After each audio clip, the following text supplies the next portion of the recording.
విషయాన్ని ఫుడ్ అని లేబుల్ చేసి మార్కెట్ లో అమ్ముతున్నారని ఒక పార్లమెంట్ సభ్యుడు పార్లమెంట్ సాక్షిగా మాట్లాడినా కూడా గవర్నమెంట్స్ నుంచి no response, no care, no action. మన ప్రాణాలన్నా మన హెల్త్ అన్నా గవర్నమెంట్ కి ఎంత చులకనో అర్థమైందా రాజా? ఇలాంటివి ఎన్ని జరుగుతున్నా మన మనోభావాలు మాత్రం దెబ్బతినవు. ఇలా జరుగుతుందని ఒక్క పొలిటీషియన్ అయినా రోడ్డు మీదకి వచ్చి దర్రా చేశారా?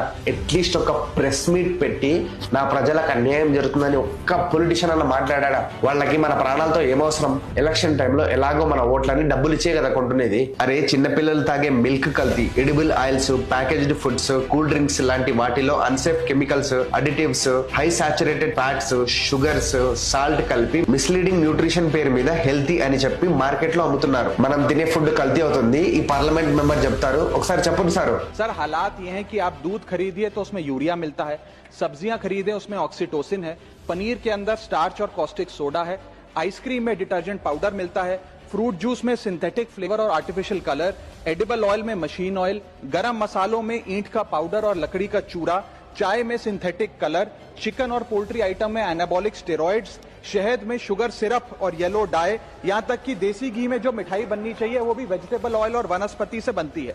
ఈ political leaders, government, food safety department ఏం చేస్తుంది? నీ హెల్త్ గురించి, నా హెల్త్ గురించి ఈ గవర్నమెంట్ కి, పొలిటీషియన్స్ కి అవసరం లేదా? ఓన్లీ ఎలక్షన్స్ అప్పుడు అధికారం కోసం మనల్ని వాడుకుంటున్నారా? కామన్ మ్యాన్ ప్రాణం పోతున్నా కళ్ళు మూసుకున్న ఈ సిస్టమ్ ని ఎవరు చేంజ్ చేస్తారు? మనందరి జీవితాలు హాస్పిటల్స్ కి అంకితం అవ్వబోతున్నాయా? ఈ ఫుడ్ అడల్టరేషన్ ని ఎవరు ఆపాలి, ఎలా ఆపాలి? ఇదొక మాయా ప్రపంచం. డబ్బున్నోడు మనలాంటి పేదవాళ్ళని మాయ చేసి మన ప్రాణాలతో ఆడుకుంటున్నాడు. ఒకసారి ఆలోచించండి. మన ప్రాణాలని మనమే కాపాడుకుందాం. Let's build healthy society.